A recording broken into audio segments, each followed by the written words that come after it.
하나님의 말씀은 시편 20편 말씀 봅니다. 다윗이 전쟁터에 나가기 전에 하나님 성전에 올라가 기도했던 그러한 내용입니다.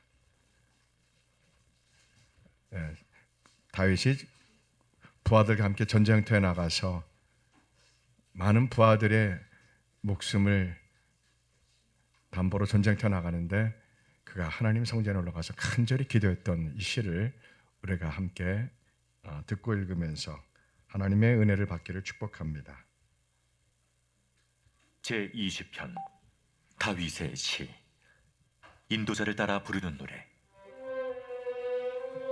환난 날에 여호와께서 내게 응답하시고 야곱의 하나님의 이름이 너를 높이 드시며 성소에서 너를 도와주시고 시온에서 너를 붙드시며 내 모든 소재를 기억하시며 내 번제를 받아주시기를 원하노라. 내 마음의 소원대로 허락하시고 내 모든 계획을 이루어 주시기를 원하노라. 우리가 너의 승리로 말미암아 계가를 부르며 우리 하나님의 이름으로 우리의 깃발을 세우리니 여호와께서 내 모든 기도를 이루어 주시기를 원하노라. 여호와께서 자기에게 기름 부음 받은 자를 구원하시는 줄 이제 내가 아노니 그의 오른손에 구원하는 힘으로 그의 거룩한 하늘에서 그에게 응답하시리로다. 어떤 사람은 병거, 어떤 사람은 말을 의지하나 우리는 여호와 우리 하나님의 이름을 자랑하리로다. 그들은 비틀거리며 엎드러지고 우리는 일어나 바로 서도다.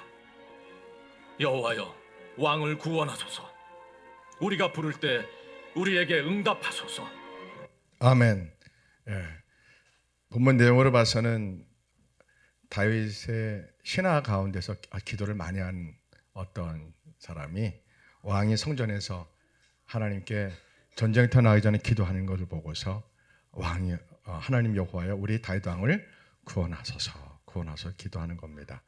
자, 어떤 말씀이 마음에 와닿습니까?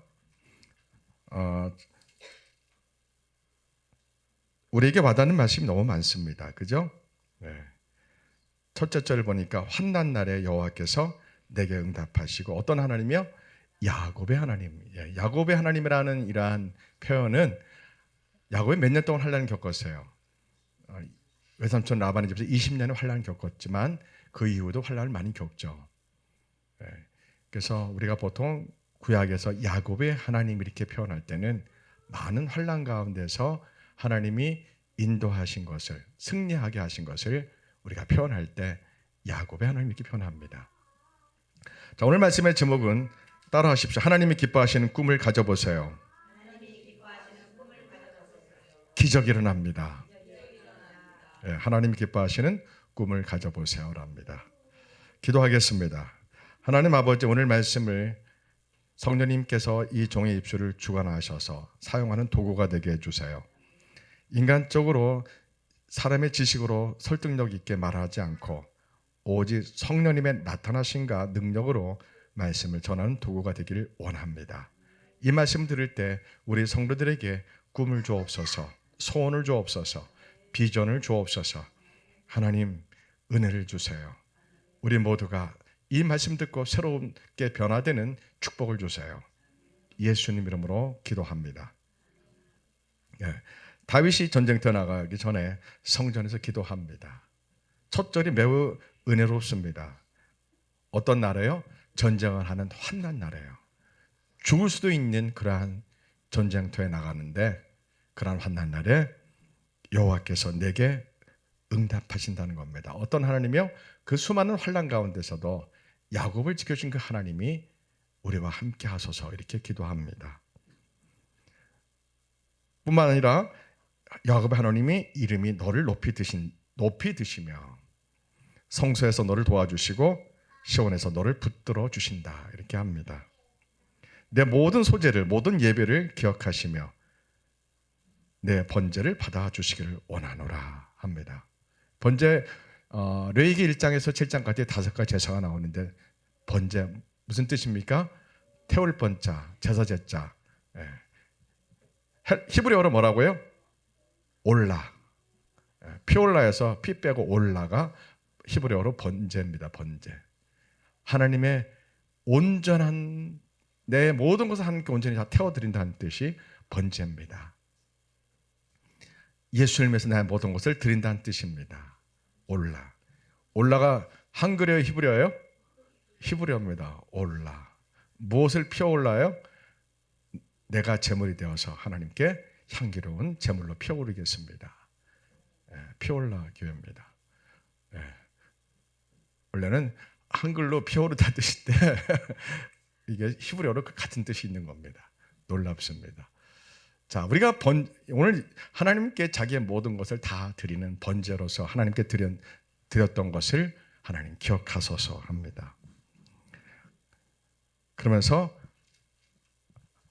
하나님 시인이 고백합니다. 내 마음의 소원대로 허락하시고 내 모든 계획을 이루어 주시기를 원하노라 합니다. 너무나 좋은 말씀이죠. 여러분들의 마음의 소원대로 하나님이 허락하시고 여러분의 모든 선한 계획을, 모든 자녀를 향한 계획이, 여러분의 모든 계획이 이루어지기를 축복합니다. 전제가 뭐였습니까? 하나님이 여러분의 마음의 소원을 이루시고 여러분의 모든 계획과 기도를 들어 응답해 주신다는 전제가 뭡니까? 나의 번제를 받으소서. 내가 하나님께 번제가 되겠습니다.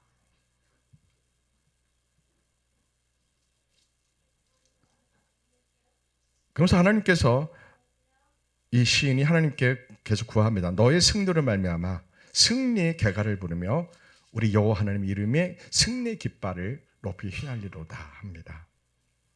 그러면서 내 모든 기도를 이루어 주시길 원하노라. 여호와께서 자기에게 기름 부음 받은 자를 구원하시는 줄 이제 내가 아노니 그의 오른손에 구원하시는 힘으로. 여러분 보통 하나님의 오른손 하면 권능을 상징합니다. 권능의 하나님을 상징합니다. 하나님의 권능의 힘으로 하나님께서 거룩한 하늘에서 다윗 왕에게 응답하신다는 겁니다. 적군은 어떤 사람? 적군들은 병거, 말, 튼튼한 아주 말이 많고 철병거가 많고 이런 칼과 창을 의지하겠지만 우리는 전쟁터에서 칼과 창과 병거와 말을 의지하기보다는 물론 그것도 필요하죠. 그러나 여호와 우리 하나님의 이름을 먼저 의지하고 선포하고 자랑합니다. 이렇게 선포하고 있습니다. 그러면서 그렇기 때문에 저 적들은 비틀거리고 엎드러지고 패배하겠지만 우리는 여호와 하나님의 이름 때문에 여호와 하나님을 의지하기 때문에 우리는 일어나서 승리할 줄 믿습니다. 이렇게 기도하면서 여호와여 저 성전에서 전쟁터 나가기 전에 기도하는 다윗 왕을 구원하소서, 지켜주소서. 우리가 여호와께 간절히 부르짖어 찬양하고 기도할 때 우리에게 응답하소서. 믿음이 참 좋죠, 그죠? 그래서 여러분이 시편을 많이 읽으면은 기도가 수준 높아집니다.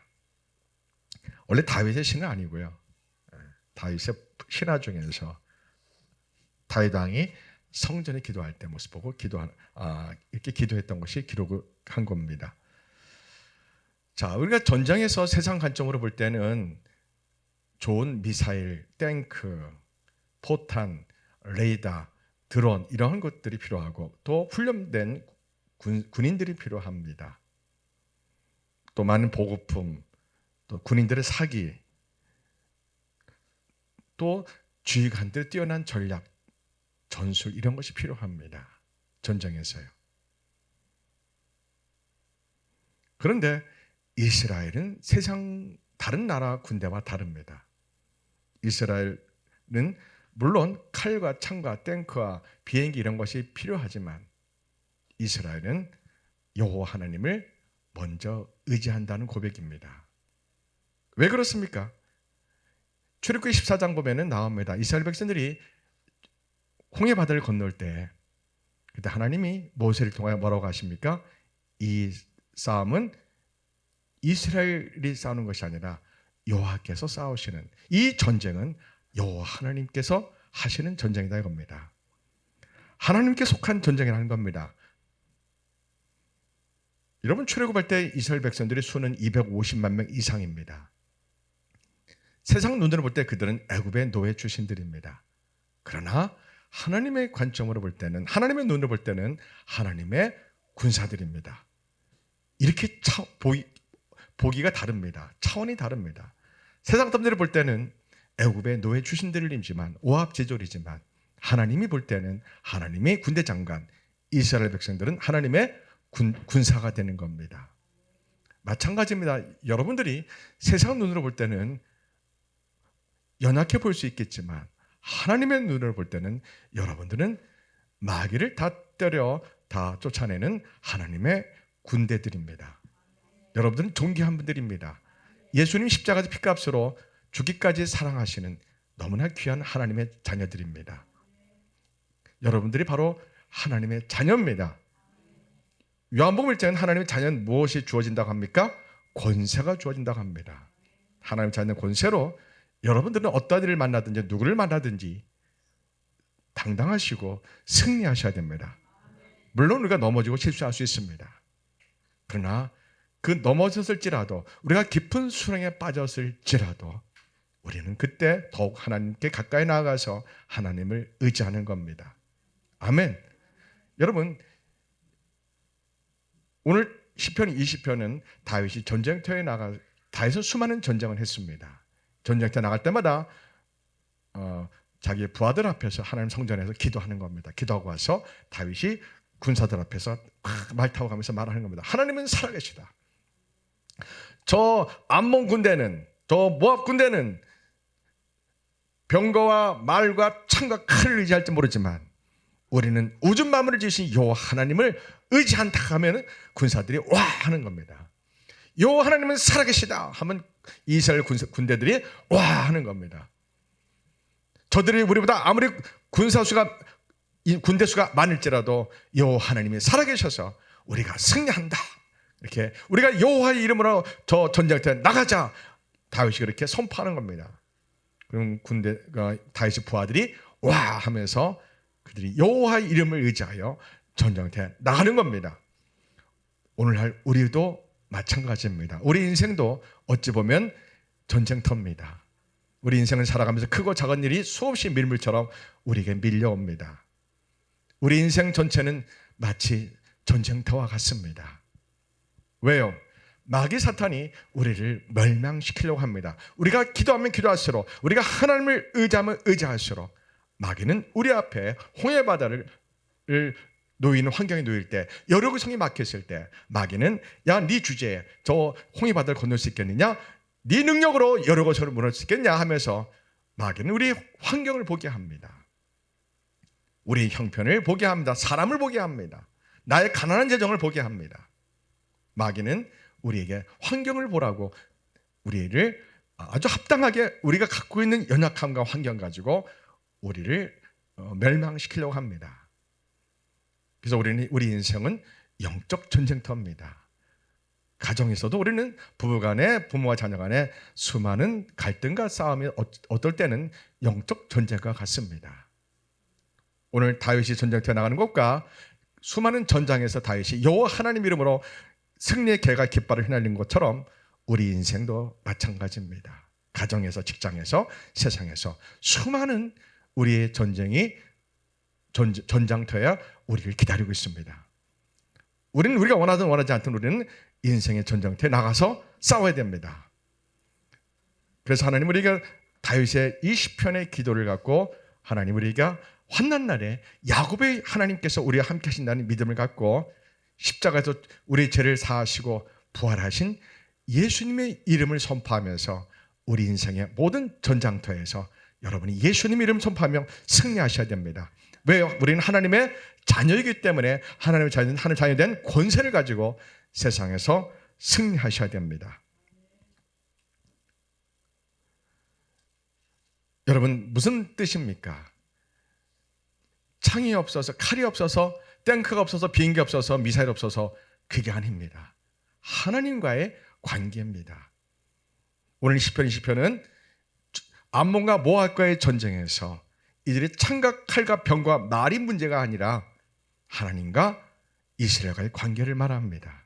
마찬가지로 우리 인생도 예수님과 우리의 관계의 문제입니다.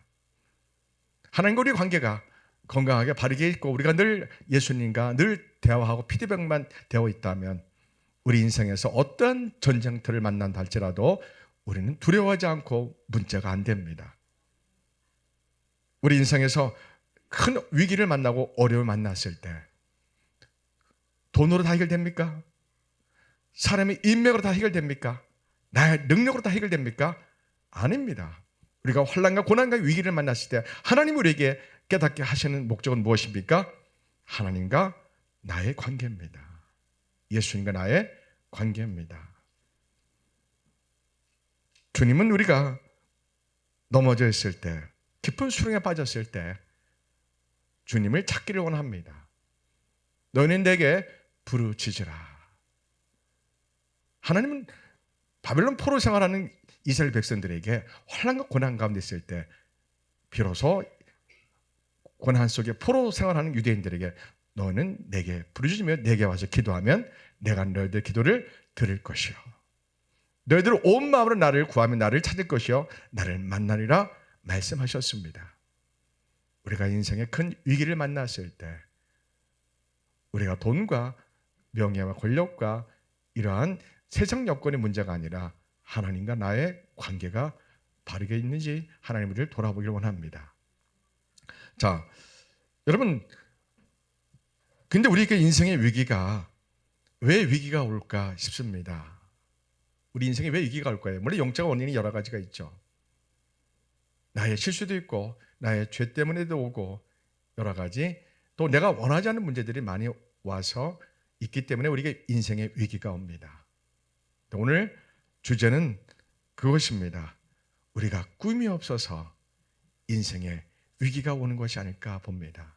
돈이 없는 것이 나에게 문제가 아니라 나에게 사람이 없는 것이 문제가 아니라 나에게 능력이 없는 것이 문제가 아니라 나에게 하나님이 원하시는 꿈이 없기 때문에 정말 나는 내가 왜 사는지 내가 무엇 때문에 사는지 그것이 진짜 위기라고 생각합니다.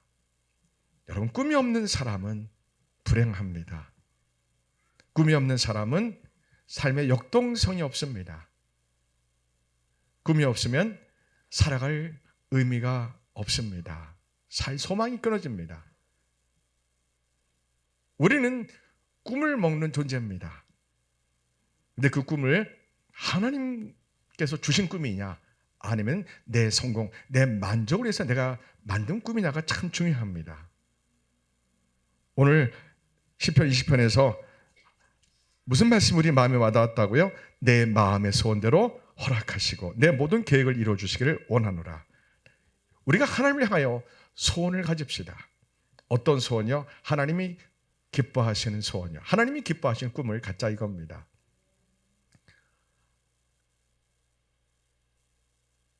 어떤 꿈을 가질까요? 하나님이 기뻐하시는 꿈이 무엇일까요? 이것을 오늘 우리가 고민해 봅시다. 내가 남은 인생, 또 우리 청년들에게 앞으로 내 인생 하나님을 기쁘게 할 수 있는 꿈이 무엇일까? 예수님을 기쁘게 하는 꿈이 무엇일까? 그 꿈을 향하여 우리가 하나님 저에게 꿈을 주소서, 하나님을 기쁘게 해드리는 꿈을 주소서, 예수님이 곧 오실 텐데 그날을 준비하는 꿈을 저에게 주소서. 그렇게 기도하면 하나님이 우리 모두에게 반드시 꿈을 주십니다. 아멘. 여러분, 1968년도에 4월 4일 날 어느 한 흑인 목사님이 39세에 총에 맞아 피살당합니다.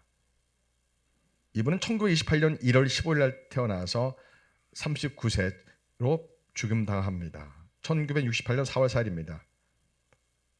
미국의 침례교회 목사님입니다. 인권운동가, 흑인 해방운동가였던 마틴 루터 킹 주니어 목사님입니다. 이분이 이런 말을 했습니다. 인간의 영혼을 갈아먹는 빈민가, 인간의 영혼을 억압하는 경제적인 조건, 인간의 영혼을 짓누르는 사회적인 조건에도 무관심한 채 인간의 영적인 구원에만 관심을 갖는 종교는 사멸하게 된다. 교회를 말합니다. 여러분, 1955년도에 몽고메리시에서 시내버스와 모든 버스에 흑인이 탈 수 없는 법을 만들게 되었습니다. 그런 중에 1955년 12월에 몽고메리시에서 로자 파크스라는 흑인 여성이 버스를 탔는데 백인 남자에게 자리를 양보하지 않는다고 그가 구타당하고 경찰서에 끌려가서 체포되고 구금되는 사건이 발생합니다. 여러분, 미국은 이 당시에 버스를 탈 때 흑인 백인이 서로 앉는 자리가 달랐습니다. 백인 자리에 흑인이 앉았으면 큰일 납니다. 그런데 이 여성이 그만 백인 자리에 앉아 있어서 그가 구타당하고 끌려갔던 겁니다. 여러분, 미국은 세계적으로 기독교 청교도주의자들이 영국에서 종교의 자유를 갖고 참된 기독교 신앙을 꿈을 갖고 그러한 기독교 국가를 세우고자 메이플라워를 타고 미국으로 건너간 사람들입니다. 그들이 세운 나라입니다. 근데 여러분, 아이러니하게도 미국은 오랫동안 흑인 노예들이 있었습니다. 아브라함 링컨 대통령이 그 흑인 노예를 해방했음에도 불구하고 1970년도 초까지 흑인들과 백인들이 가는 식당과 클럽이 달랐고 시내버스도 버스 타는 것도 70대 초까지 구분되어 했었습니다. 여러분, 잘 생각해 봅시다. 이게 말이 됩니까? 미국은 세계적으로 기독교 국가입니다. 세계적인 부흥사, 세계적인 신학자 미국에 참 많이 있었습니다. 지금도 그렇고요.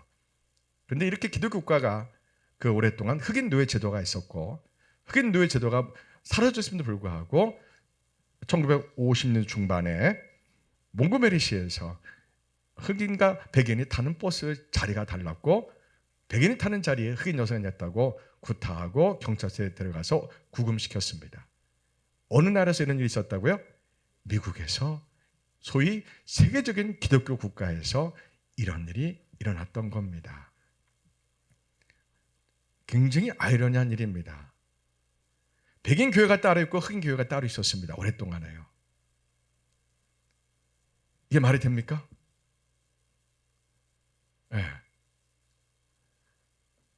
자, 여러분, 그러면 몇백 년 동안 교회는 무엇을 한 겁니까? 어떻게 이런 일이 있을 수 있습니까?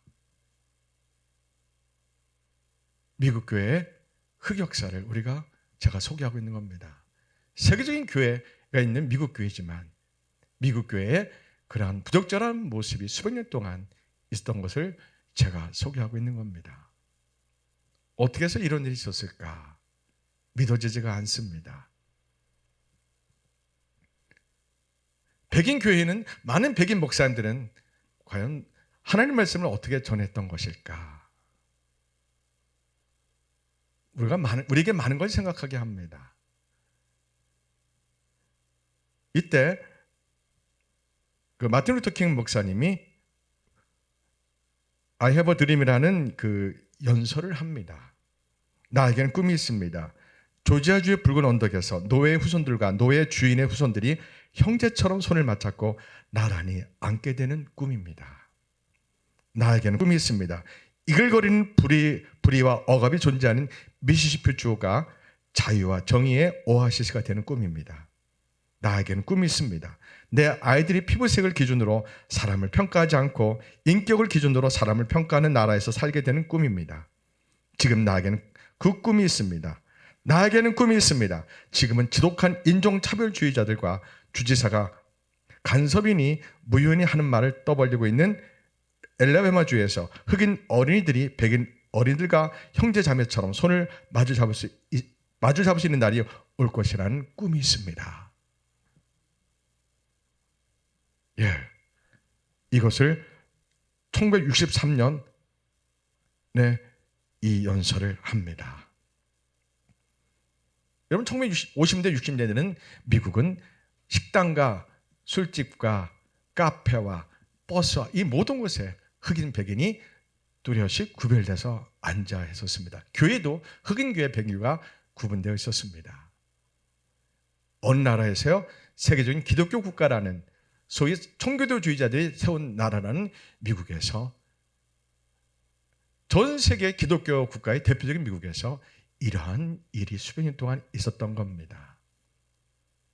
미국 교회의 믿음을 우리가 다시 한번 검증해 보는 자료들입니다. 이 마틴 루터 킹 주니어 목사님은 이렇게 외치다가 백인 우월주의자들의 총을 맞아서 그만 39세에 일찍 천국을 가게 됩니다. 이분은 무폭력 저항 운동이죠. 마틴 루터 킹 목사님이 쌍욕을 했을까요? 안 했습니다. 그 연설은 사람들에게 감동을 줍니다. 그래서 몽고메리 시 이 시내버스를 타지 않는 보이콧 운동을 합니다. 많은 백인들이 함께해 줍니다. 1년 동안 몽고메리시의 많은 기독교인들이 버스를 타지 않습니다. 그래서 버스 회사들이 운영 적자에 시달려서 그들이 항복하고 맙니다. 여러분, 이 목사님 한 분의 간절한 기도와 부르짖음이 오늘날 미국에서 흑인 백인 간의 인종차별이 거의 사라지는 놀라운 이 꿈이 이루어진 겁니다. 아멘.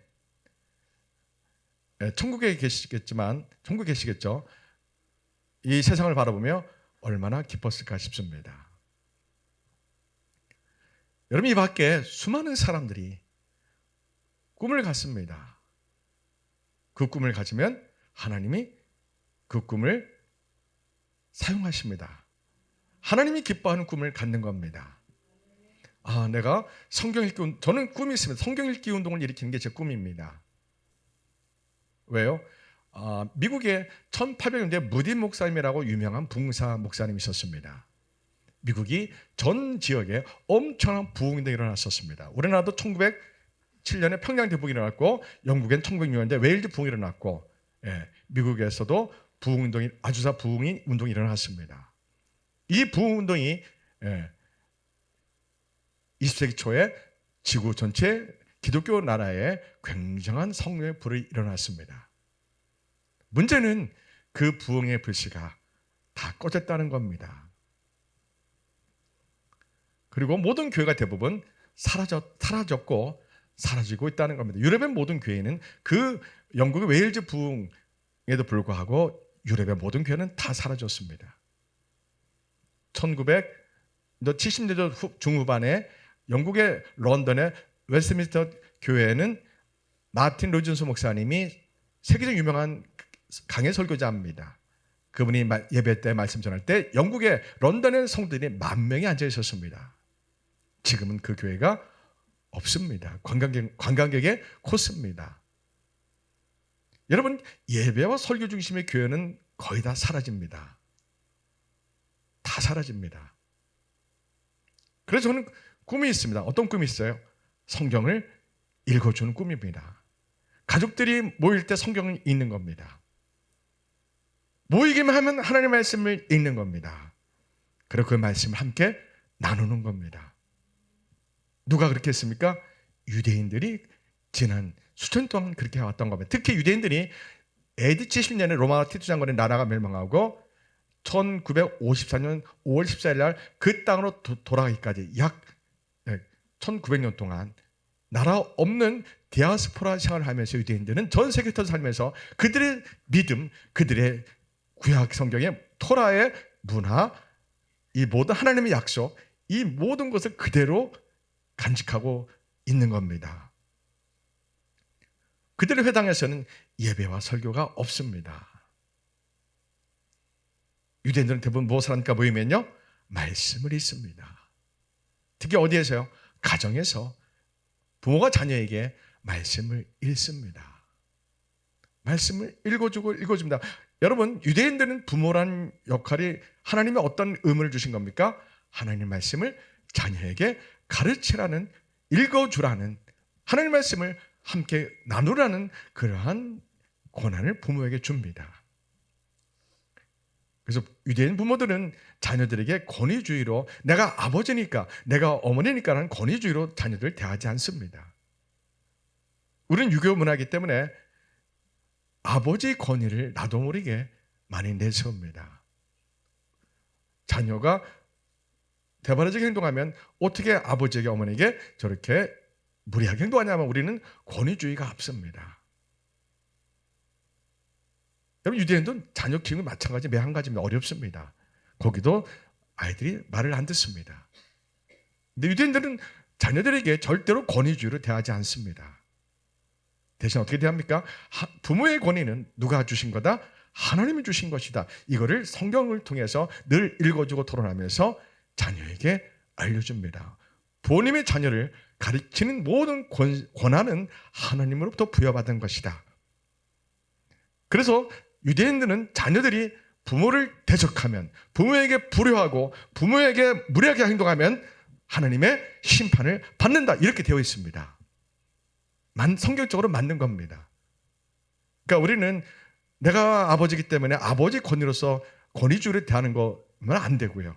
하나님이 나에게 말씀을 자녀에게 가르치라고 권위를 하나님이 나에게 주셨기 때문에 자녀는 부모의 말에 순종해야 된다. 말씀을 잘 배워야 된다. 이러한 하나님의 권위를 부모님에게 주었다는 이것이 유대인들의 세마 교육의 핵심 중에 하나입니다. 그들은 그렇게 자녀들을 사랑하면서 소곤소곤대면서 정말 사랑으로 정말 하나님의 말씀을 함께 읽으려고 유대인 부모들은 그렇게 살아왔던 겁니다. 근데 우리 이방인들은 모이면 예배 중심, 설교 중심으로 가정 예배, 교회 예배를 드려왔습니다. 물론 이방인들 그렇게 하는 것 참 훌륭합니다. 하나님 예배 드리고 설교해야 됩니다. 그러나 여러분 신기합니다. 성경 읽고 성경을 자녀들과 함께 나누지 않으면 그 믿음이 자녀에게 흘러가기가 어렵다는 이러한 사실들이 기독교 역사 2000년 가운데 다 증명되었습니다. 예배와 설교가 필요 없다는 게 절대 아닙니다. 예배와 설교 당연히 드려야 됩니다. 그러면서 더 중요한 게 뭡니까? 하나님 말씀을 직접 자녀와 함께 읽는 시간을 가져야 됩니다. 그리고 하나님 말씀을 은혜를 나눠서 여러분들이 식탁에서 함께 자녀와 성경을 읽으면서 하나님의 위대하심을 서로 나누시고 하나님을 찬양해야 됩니다. 저는 성경 읽기 운동으로 하나님 말씀의 놀라운 하나님의 계획과 목적을 세상에 알려주고 싶습니다. 성경 읽기 운동을 일으켜서 우리가 예배와 삶이 분리될 수밖에 없는 우리의 현실을 알려주려고 합니다. 예배와 설교 중심의 교회는 대부분 삶과 믿음이 분리됩니다. 성령의 불을 받았다 할지라도 기도할 때만이 하나님의 사랑이 임하고 거룩한 삶의 모습에 나타나지 기도가 좀 적어지고 기도가 중단되면 금방 옛사람의 모습이 금방 나옵니다. 유대인들은 아주 어릴 때부터 하나님의 말씀으로 아주 철저하게 읽게 만들고 토론하게 해서 하나님 말씀의 세계관을 완전히 뼛속까지 정립시키게 합니다. 그래서 하나님 말씀과 삶과 믿음이 어릴 때부터 일치되게 하는 것이 삶 자체입니다. 교육 자체가 그렇고 문화 자체가 그렇습니다. 우리는 믿음과 삶이 분리되어 있습니다.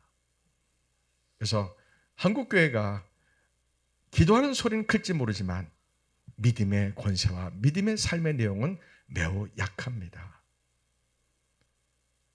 예배 드리는 모습은 굉장히 감동적일지 모르겠지만 원수를 용서하고 사랑하며 다른 사람을 섬기고 사랑하고 나의 모든 것을 다 내려놓고 다른 사람을 먼저 귀하게 여기고 하나님을 사랑하는 모습은 많이 약합니다. 그래서 저는 성경 읽기 운동을 꼭 일으켜서 정말 말씀이 하나님 말씀을 통해서 성경 읽다가 어린아이도 어른들도 말씀 읽다가 하나님 말씀이 이렇게 은혜로운 말씀이었군요. 예수님 말씀이 이렇게 은혜로웠군요 라고 눈물을 흘리면서 막 우는 그러한 은혜를 보는 것이 제 꿈입니다. 아멘. 말씀을 읽는 것뿐이 없습니다. 말씀 읽고 나를 비춰보는 겁니다. 말씀 읽으면서 하나님 이 말씀대로 살고 싶어요. 이 말씀대로 살고 싶어요. 상세한 수업 말씀 읽으면서 하나님 누가 나에게 피곤하고 지쳐 죽겠는데 오리를 갖다 힘들게 같이 가겠습니다. 누가 꾸짖을 때 꽃으로도 줄 수 있는 그러한 사랑이 가득하게 원합니다. 하나님 원수가 줄일 때 먹을 것을 주고 원수가 목마를 때 마실 물 줄 수 있는 그러한 사랑이 제 마음에 충만하게 원합니다. 하나님 죽는 것도 두렵지 않은 믿음을 갖기를 원합니다. 그렇게 진짜 믿음을 성경 읽으면서, 성경 읽다가 눈물을 흘리면서 하나님께 기도가 저절로 나옵니다. 여러분, 성경을 바르게 읽다면은 기도하지 말라고 해도 기도가 막 나옵니다. 오늘 시편 20편 읽고서 기도가 나와 안 나와요? 저절로 기도가 나옵니다. 우리가 환난 당할 때, 인생의 큰 위기와 슬픔을 겪을 때, 실패를 겪을 때 시편 20편을 읽으면서 하나님, 저도 야곱의 하나님이 나의 하나님 되심을 믿사오니 내 인생의 이 어려운 슬픈 문제를 도와주세요. 우리가 막 기도하지 않겠습니까? 여러분, 그런 말이 있습니다. 꿈이 있는 곳에 길이 있다. 꿈은 길을 만들어냅니다. 여러분, 꿈을 가지십시오. 여러분, 나이 많고 적고 차이가 없습니다. 나이가 많으면 많은 대로, 적으면 적은 대로 하나님을 기쁘게 하시는 꿈을 가지십시오. 나는 이제 남은 인생 어떻게 무엇을 해서 하나님께 기쁨을 드려야겠다. 내가 남은 인생 무엇을 계획해서 하나님께 기쁨을 드리는 꿈을 가져야겠다. 비전을 품어야겠다. 여러분이 갖는 꿈은 여러분의 가족을 변화시키고, 여러분 인생도 변화시키고, 우리 교회도 변화시키고, 이 나라도 변화시키는 주춧돌이 됩니다. 우리가 기도하면서 꿈을 가집시다. 하나님, 저에게 꿈을 주소서. 막 꿈을 달라고 기도합시다. 그래서 하나님, 우리가 주님 오실 그날에, 예수님 군다고 오실 그날에 우리가 그 꿈을 실현하는 모습을 주님께 칭찬받아야 되잖아요. 여러분, 출애굽을 할 때 이스라엘 백성들이 두 종류의 사람이 있을 겁니다. 우리 조상 아브라함이 살았던 그 땅으로 간다는 그 기대와 꿈을 갖고, 나는 그 가는 땅 가면은 내가 애굽에 노예 살았던 그 인생에서 내가 우리 조상 아브라함의 그 꿈에, 그 가나안 땅 가서 나는 어떤 인생을 살까는 꿈을 갖고 있는 사람이 있었을 것이고요. 아무런 꿈도 없이 그냥 남이 가니까 모세가 인도하니까 그저 따라 나선 사람도 많이 있었을 겁니다. 여러분, 꿈 있는 사람은 불평해야 하나요? 불평 안 합니다.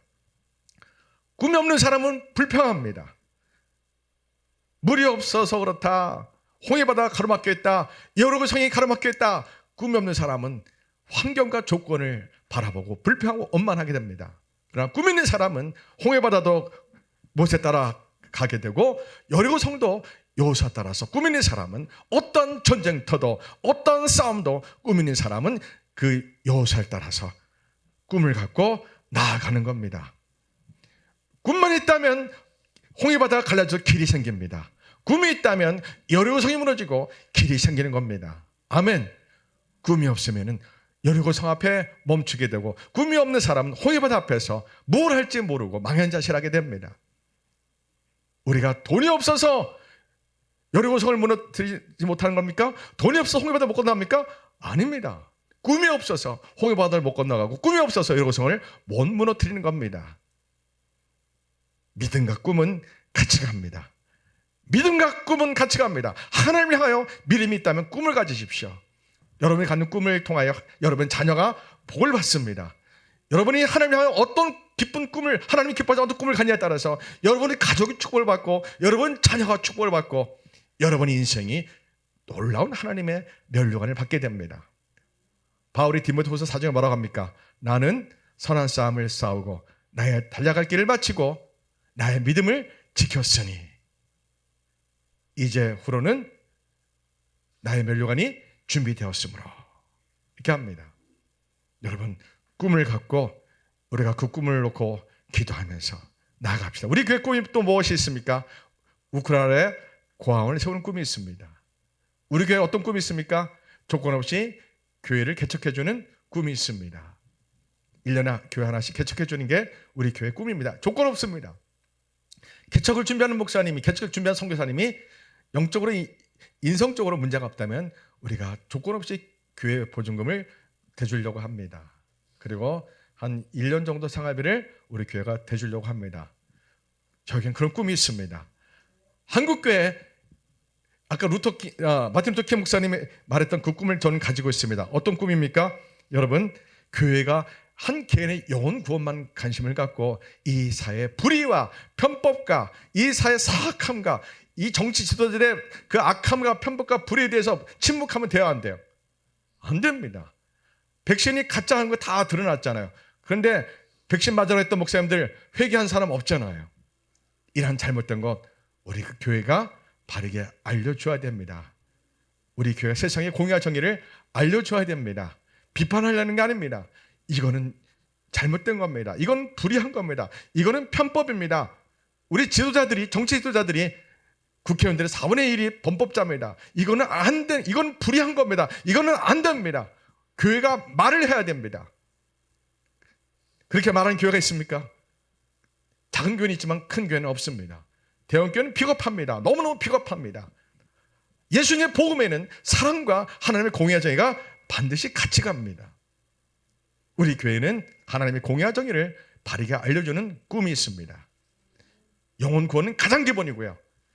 이 세상에서 정치인들의 힘 있는 권세자들에 의해서 너무나 연약해서 울고 있는 사람들이 그 아픔을, 그동안에는 자유주의 신학에 물든 좌파 교회가 그 일을 해왔는데 이제는 복음주의 교회가 함께 울어줘야 됩니다.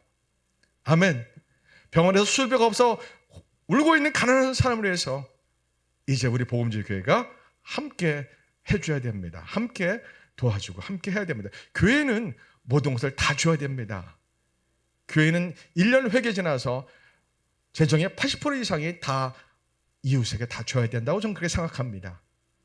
교회가 무슨 돈이 필요합니까? 교회가 무슨 건물이 필요합니까? 교회의 모든 것은 다 예수님 믿든 안 믿든 가난한 사람들에게, 연약한 자들에게, 슬픈 자들에게 다 줘야 되는 그러한 진짜 교회를 세우는 꿈이 저에게 있습니다. 아멘. 공의와 정의를 알려주는 꿈이 있습니다. 그러면서 다시 한번 성령의 불이 우리 교회에 임하기를 저는 간절히 기다리고 있습니다. 마가의 다락방에 되는 그러한 꿈이 있습니다. 여러분, 하나님을 기뻐하신 꿈을 갖는 사람들, 얼굴에 화내야 됩니까? 우거지상을 해야 됩니까? 화내야 됩니다. 감사가 넘쳐야 됩니까? 불평해야 됩니까? 감사가 넘쳐야 됩니다. 환경에 믿음이 왔다 갔다 해야 됩니까? 초월해야 됩니까? 초월해야 됩니다. 하나님이 주신 꿈을 갖고 있는 사람들은 기도합니까? 기도 안 합니까? 기도합니다. 하나님이 꿈을 주신 사람은 성경 봐요, 안 봐요? 말씀을 매일 읽어야 됩니다. 내가 먼저 섬기고 사랑해야 됩니다.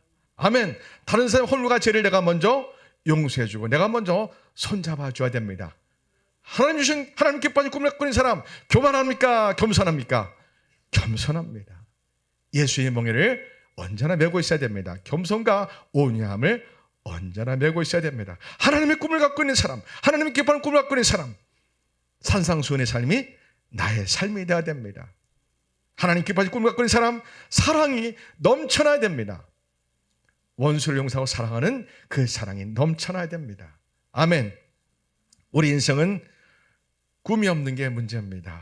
여러분, 제가 한 달 동안 시간 드릴게요. 한 달 후에 여러분 꿈을 우리 서로 나눕시다. 아멘. 남은 인생 제가 이런 꿈을 갖습니다. 여러분, 큰 꿈도 괜찮습니다. 하나님께 기도하면 그 꿈이 이루어집니다. 예. 아멘. 꿈은 기적을 우리에게 줍니다.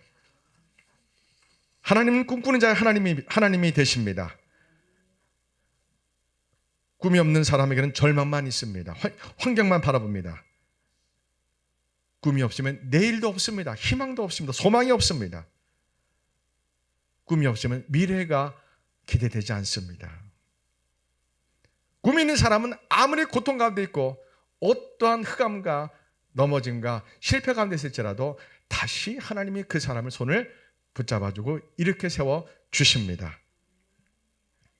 여러분, 지금은 우리가 보잘것없고 가난할지라도 아무것도 없을지라도, 아니 상처가 가득했을지라도 우리가 꿈을 가지시면 하나님이 우리를 손을 붙들고 우리를 이렇게 세워주시고 우리의 슬픔에 눈물을 닦아주시고 우리에게 다시 믿음을 주시고 기도를 다시 열어주시고 말씀을 다시 보게 하십니다.